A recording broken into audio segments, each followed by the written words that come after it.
qu'est-ce que c'est un prophète? Qu'est-ce que c'est un être accompli? Pourquoi a-t-on besoin d'être accompli dans notre vie? Tu n'as pas besoin d'un être accompli si tu ne veux pas toi-même marcher dans le chemin de l'accomplissement. Ce potentiel de vie peut être oublié. Et là, il nous faut quoi? Il nous faut un rappel de ce potentiel.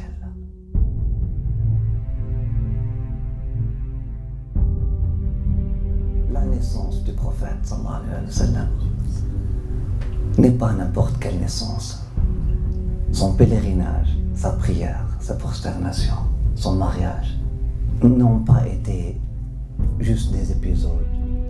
Donc, il faut étudier la vie du prophète sallallahu alayhi wa sallam afin de comprendre le vrai sens de la vie. Là, on comprend que c'est une vie qui n'est pas comme les autres vies. C'est un être qui a donné sens au verbe être.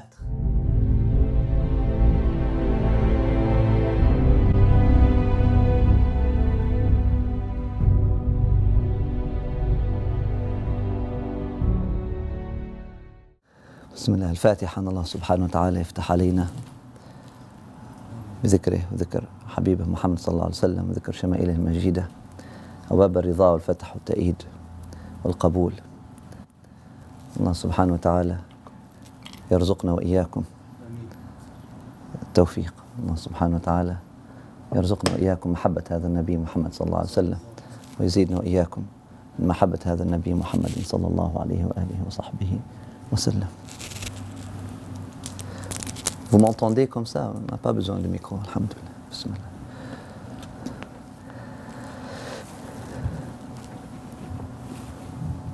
Yallah, bismillah.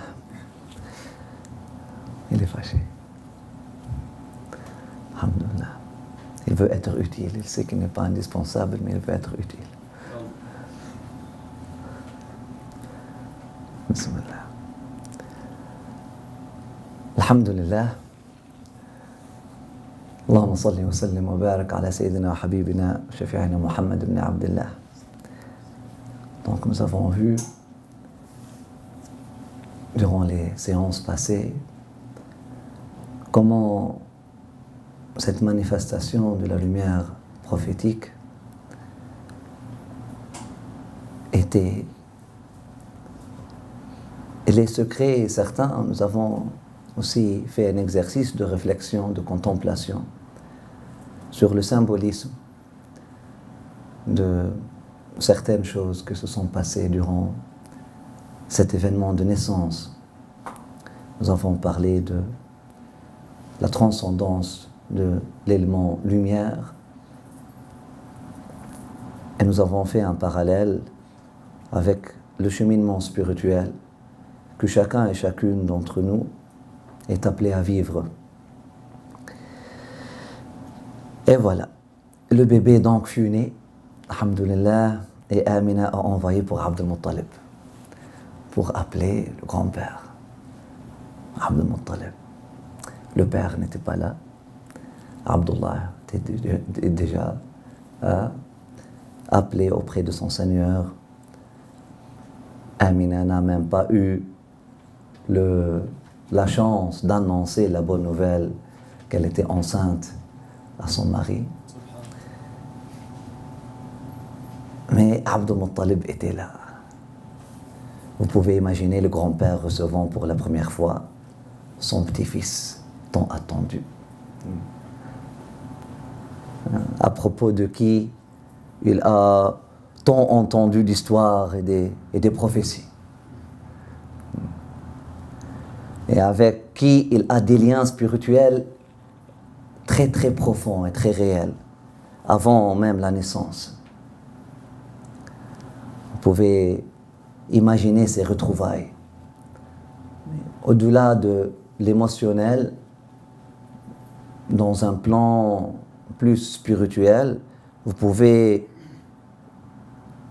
imaginer la rencontre entre un saint, un homme heureux, béni et choisi par Dieu, comme Abdul Muttalib, avec l'origine de sa sainteté, de ses bienfaits, de son bonheur, la source et la cause de son bonheur et de ses bénédictions dans cette vie comme dans l'autre.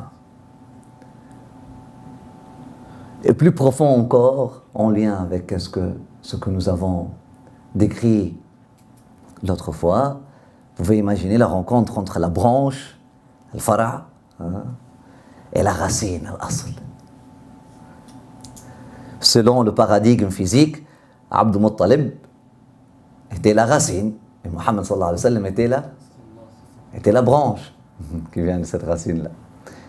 Mais selon la réalité spirituelle, c'est la lumière de Mohammed sallallahu alayhi wa sallam qui était le asl, et la manifestation de wilaya, de sainteté en Abd al-Muttalib qui est la branche, qui est le fara'. Donc vous pouvez imaginer cette rencontre entre le fara' et le asl. واجتمع الفرع والأصول. Il y a un vers de poésie. إن قيل زرتم بما رجعتم يا أكرم الخلق ما نقول قولوا رجعنا بكل خير واجتمع الفرع والأصول. S'ils vous disent, vous avez visité, vous êtes revenus, et ils vous disent, ils vous demandent, vous êtes revenus avec quoi? Dites-leur. C'est quelqu'un qui est allé visiter le prophète sallallahu alayhi wa sallam à Médine, et puis il est revenu de sa visite, puis lui ont demandé, mais t'es revenu avec quoi? Il a dit, s'ils vous demandent, alors, vous avez fait la visite, vous avez rentré avec quoi? Quoi de neuf? Hasanat, vous avez prié, peut-être vous avez fait Hasanat, ou vous avez prié dans une mosquée, là où la salat, la récompense d'une salat est multipliée par 1000 ou 10 000 ou 100 000. Ou encore, vous avez prié là-bas 40 salats, 8 jours, vous avez vraiment passé 8 jours à Médine, vous avez prié 40 salats.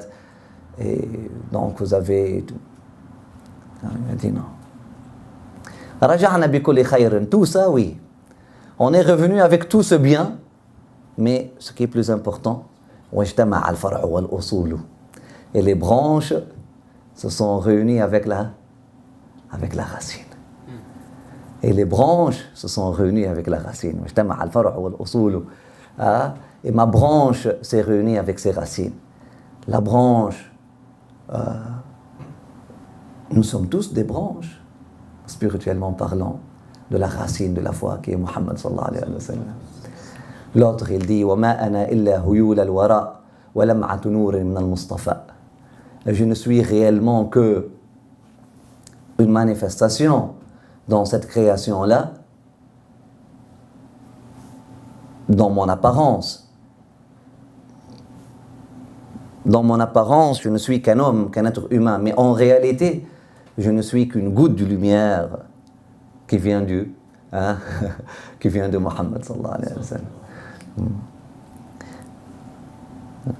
Un de nos frères, sans avoir entendu ce vers de poésie auparavant, et qui ne comprend même pas l'arabe, m'a écrit, ça fait une semaine, et puis il a médité sur son lien avec le prophète sallallahu alayhi wa sallam. Il m'a écrit, ça fait une semaine, exactement le même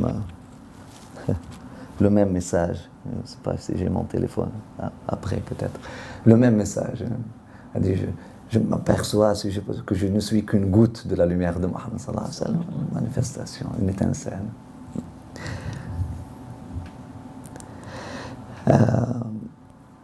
Pour un croyant, que dire pour quelqu'un qui a la foi encore plus profonde, un saint? Que dire pour un saint qui a une mission encore? Sa sainteté dépasse sa personne, mais qui avait une mission, comme Abd al-Muttalib. Un des prénoms, un des noms, un des titres d'Abd al-Muttalib durant la Jahiliya, il l'appelait Al-Ghawth. Un des titres d'Abd al-Muttalib dans le temps, à l'époque de Jahiliya, était Al-Ghawth.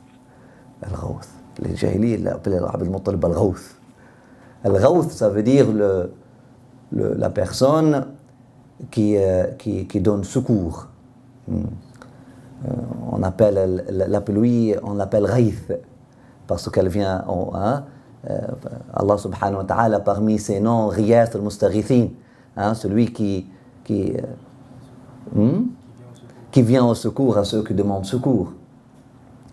Le Ghawth, c'est la manifestation du secours. Le Ghawth aussi, c'est par qui tu demandes la pluie. On a dit que Abd al-Muttalib avant était, durant le temps, à l'époque de Jahiliyyah, lorsque les Arabes passent par une famine ou par une époque de sécheresse, ils viennent, ils accourent vers Abd al-Muttalib pour lui dire « Ya Ghawth, est-ce que tu peux demander le Ghaith pour nous ?» Et puis, donc vous pouvez imaginer cette rencontre entre une personne qui cherchait Dieu sans avoir connu ou rencontré un prophète, sans avoir eu un accès direct à quelque chose d'écrit, à quelque chose de tangible, à quelque chose de palpable, des traces de son arrière-grand-père qui le ressemblait tellement, ou à qui il ressemblait tellement, Ibrahim. Ils disent qu'Abd al-Muttalib était comme une copie conforme d'Ibrahim. Il ressemblait beaucoup à Ibrahim. Comme Abdullah ressemblait beaucoup à Ismaïl. On a parlé de ça, on a fait ces parallèles. Mais vous pouvez imaginer cette rencontre-là. Et c'est quoi la vie si elle n'est pas des rencontres comme ça? Qu'est-ce qui fait de la vie vie? Ce ne sont pas des rencontres comme ça, des rencontres meaningful meetings, des rencontres qui ont du sens, des rencontres pleines de sens, des rencontres qui redonnent la vie. Rencontres. La majorité des rencontres des gens aujourd'hui, c'est de la consommation. Nous ne sommes même pas dignes d'être appelés rencontres, mais une rencontre, une réconciliation, des retrouvailles avec soi-même. Amina racontait alors à Abd al-Muttalib ce qu'elle avait témoigné, ainsi que les femmes qui étaient à côté d'elle. Elle lui a donné, elle lui a parlé de l'histoire. Elle dit, subhanallah, j'ai vu une lumière. Dans cette lumière-là, j'étais capable de voir les chameaux, les caravanes dans la direction de Cham. J'ai même vu les palais blancs de la Syrie. Et au-delà, j'ai vu les étoiles étaient très proches. Shafa, elle a dit qu'elle a entendu Mohammed dire Alhamdulillah lorsqu'il fut né. Et puis elle a vu les étoiles très proches. Et puis on l'a placé, tu sais quoi, Abd al-Muttalib, avant de t'annoncer la bonne nouvelle, on l'a placé au-dessous d'une d'une marmite. Et puis la marmite était fondue le lendemain. La marmite était fondue le lendemain. C'est-à-dire, elle était ouverte. Et puis, il a pu voir le ciel à travers. Selon le paradigme, nous avons dit, voilà, alhamdoulilah. Amina donc a raconté à Abd al-Muttalib qu'est-ce qu'elle a vu, qu'est-ce qu'elle a témoigné, ainsi que les femmes qui étaient à côté d'elle. Et Abd al-Muttalib n'était pas surpris. Il savait que cet enfant était destiné pour quelque chose de grand et de grandiose. Abd al-Muttalib a célébré l'occasion avec le standard cohérent, adéquat pour sa générosité hachimite, pour un fils de Hachim. Les pauvres, les riches, les loups, les aigles ont mangé de la walima qu'Abd al-Muttalib a préparé. Il a égorgé 100 moutons, 100 chameaux pour inviter tout le monde à manger, et tout le monde a pu manger de cette walima pour 3 jours. Le 7e jour, il a annoncé le prénom. Il a annoncé le prénom comme fut l'habitude des Arabes. On annonce le prénom qu'au 7e jour, après avoir touché et eu une vibration. Et vu qu'est-ce que cet enfant-là dégage comme énergie. Le 7e jour, Abd al-Muttalib a annoncé le prénom Mohammed, le loué. Il fut questionné sur ce nom, un prénom qui n'était pas connu encore en Arabie. Et il leur a répondu, je prie Dieu qu'il soit loué et béni au ciel comme sur la terre. Il est aussi dit que, en parallèle, et sans qu'elle n'ait communiqué ça à Abd al-Muttalib d'aucune façon, d'aucune manière, la maman de Sayyidina Muhammad sallallahu alayhi wa sallam, Amina, a vu un rêve, a vu une vision. Et dans ce rêve, dans cette vision, elle a reçu l'ordre de le nommer ainsi, de le nommer Muhammad sallallahu alayhi wa sallam. Une concordance ajib, une concordance bénie entre la vision de Amina et la vision d'Abd al-Muttalib. Mais on parle de deux visions différentes. Ceci n'est pas étrange que Amina regarde ou que Amina voit ou reçoit la bonne nouvelle de cette façon-là. Ceci n'est pas étrange. Connaissons le statut spirituel de Amina, une femme destinée pour être la maman d'un prophète. Le prophète sallallahu alayhi wa sallam le dit dans le hadith, il dit وَكَذَلِكَ أُمَّهَاتُ الْأَنْبِيَاءِ يَرَيْنَ أو يُرَيْنَ. Et c'est ainsi que les mamans des prophètes sont capables de voir et de témoigner.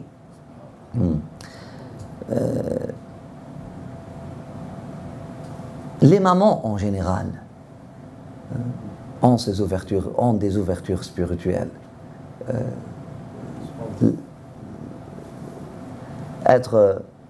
La grossesse, la naissance, témoigner de la formation de tout un être.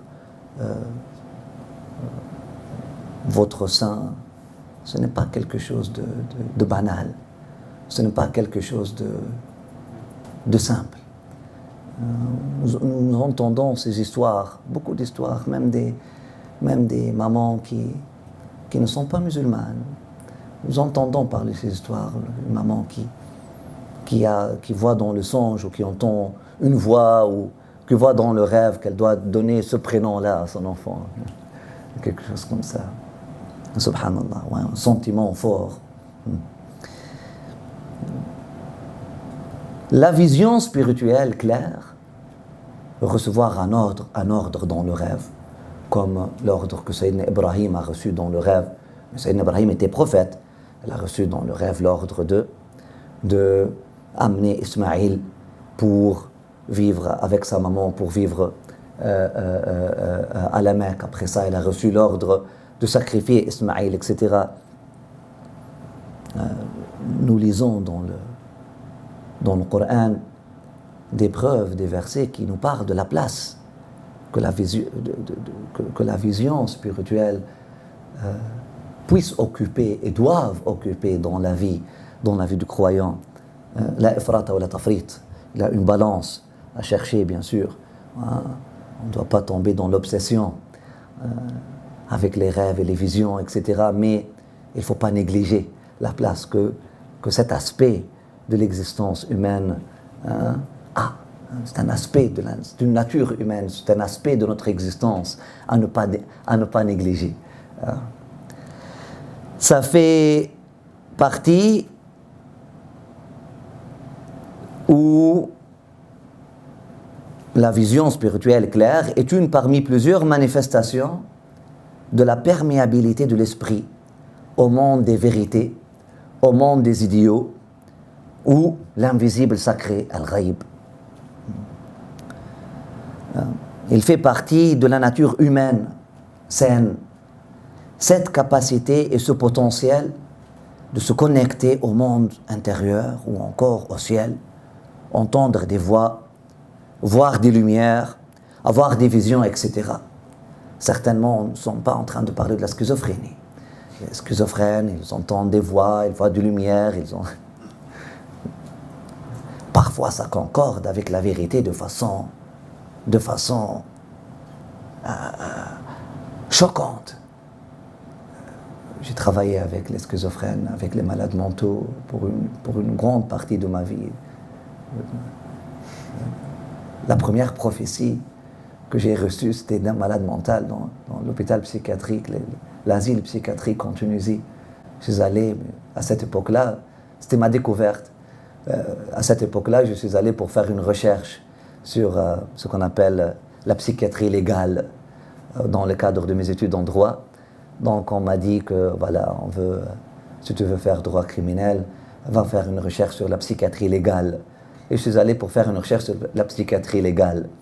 Donc, je suis allé visiter ce Maharestan, on l'appelle le Maharestan, l'hôpital, l'asile psychiatrique. C'est très beau, à Manouba, à côté de la faculté des lettres. La faculté des lettres, puis l'asile psychiatrique, à Manouba, à Tunis. Juste, vous comprenez. Bon, et puis, il y a des fous qui sont plus fous que d'autres, mais ils sont des voisins. Et là, je suis allé à l'asile psychiatrique, puis mon cœur battait. Qu'est-ce que je vais trouver pour la première fois? On avait dans la famille, bien sûr, des fous, mais notre tradition, ne pas envoyer nos fous à l'asile psychiatrique. Alhamdulillah. C'est pour ça que je suis ici.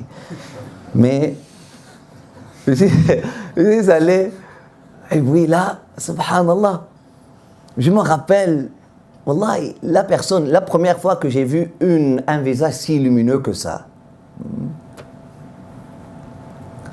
Puis la personne est venue, accourant vers moi, « Ya khouya, oh mon frère, puis il pleurait. Je t'attendais. Et puis il a commencé à me dire des choses. Honnêtement, la majorité des choses qu'il a dit concordaient bizarrement, de façon choquante, avec la vérité.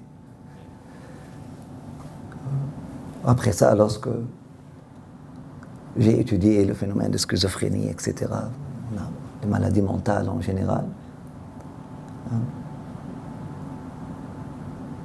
ne s'agit pas d'un état malsain à 100%, mais il s'agit d'un état parasité, une sensibilité extrême à la lumière comme à la noirceur extérieure, et puis ces gens-là deviennent une sorte d'éponge, ils peuvent refléter en 7 minutes un message angélique et le raisonner, être la résonance d'un message qui vient d'un ange, et 1 minute après, ils font juste refléter un message démoniaque. Voilà, donc, mais ça crée une sensibilité, le choc mental en général, les maladies mentales. Qu'est-ce qui se passe lorsque nous avons une maladie mentale? C'est que le mental est choqué. Lorsque le mental est déstabilisé, il y a de bonnes choses qui se passent. Parce que lorsque le mental est déstabilisé, il a une lumière, l'étanchéité mentale n'est plus là, et cette rigidité mentale n'est plus là. La rigidité mentale, nous en avons besoin, bien entendu, pour ne pas tomber dans des erreurs, etc. Mais parfois, elle devient le voile, souvent, c'est ça le voile entre nous et les réalités les plus profondes, entre nous et le monde angélique, entre nous. C'est pour ça les fous ou les enfants qui n'ont pas encore développé cette étanchéité mentale, ou les schizophrènes, ou les bipolaires, surtout lorsqu'ils sont dans cet état d'illumination, de fausse illumination, subhanallah, il n'y a plus d'étanchéité, ils peuvent te dire clairement. Alors, nous avons un frère bipolaire qui assiste à la khutbah, puis il me voit. Il voit lorsque je parle du cœur ou lorsque je ne parle pas du cœur. Il voit clairement. Et puis, subhanallah, ça agit de façon choquante. Mais on ne parle pas de ça. On ne parle pas d'un état parasité, voire de lumière. Non, on parle d'un état sain. On parle de la nature humaine saine. Oui, c'est pour ça que j'ai dit, il fait partie de la nature humaine saine. Parce qu'aujourd'hui, dans notre paradigme moderne, ça fait partie de la nature humaine malsaine. D'entendre des voix, avoir de lumière, des éclats, etc. Avoir des sensations fortes. ou pressentir quelque chose et cette chose-là se réalise. Si tu vas à un docteur ou un médecin, ton médecin, tu racontes des histoires comme ça, elle va te prescrire quelque chose. Tout de suite. Tout de suite. J'ai un pressenti à chaque fois que je vois des rêves, à chaque fois que j'ai un pressenti, ça se passe, j'ai un pressenti qu'il y a une voiture qui va frapper quelqu'un et pof, tout de suite après, une voiture frappe quelqu'un. Je me réveille le matin, j'ai un pressenti que je vais tomber, et là, paf, je tombe, puis, etc. Je dis, je vais te prescrire quelque chose. T'es trop alerte. T'es trop alerte. T'es trop alerté. Ah, c'est un état d'anxiété, c'est un état de schizophrénie, c'est un état... C'est pour ça que je répète, il fait partie de la nature humaine saine. Oui, cette capacité et ce potentiel de se connecter au monde intérieur ou encore au ciel, entendre des voix, avoir de lumière, avoir des visions, des sensations fortes, etc. Il ne faut pas en avoir peur. Faut-il encore être protégé? Faut-il encore être amina? Faut-il encore être en sécurité des aléas? Amina, être en aman, d'où le prénom de Amina, subhanallah. Elle était amina, elle était saine et en sécurité. Elle n'avait rien à craindre. Le plus qu'on est perméable, le moins résistant qu'on est, le moins défensif, le moins argumentatif qu'on est, le plus clair et pur que cette connexion ne soit et ne se traduise.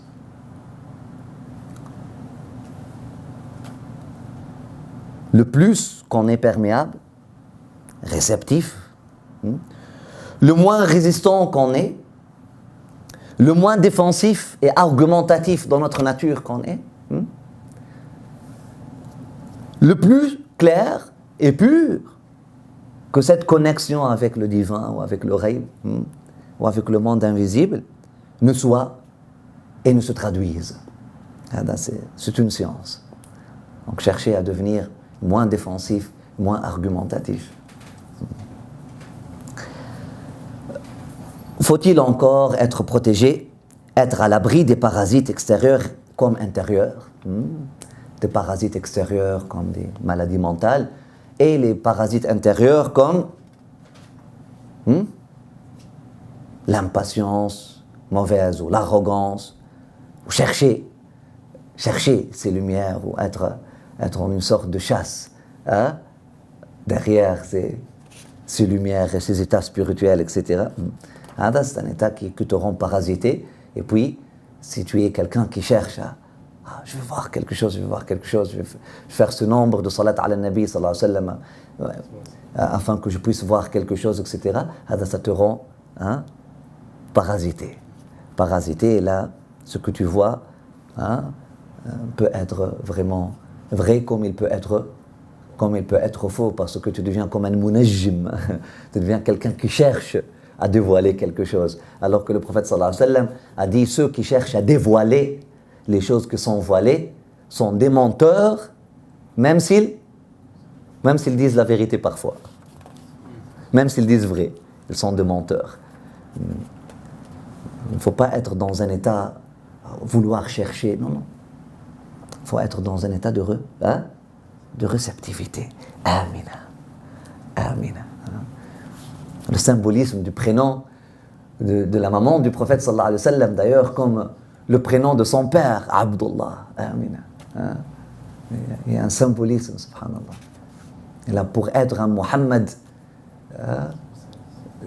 tu dois venir d'un mariage entre un cœur qui est Abdullah, qui cherche la face d'Allah subhanahu wa ta'ala, une nafs qui est mutma'inna, Amina. Une âme qui est Amina, qui est tranquille et qui est mutma'inna, qui est perméable, qui est réceptive, qui est tranquille.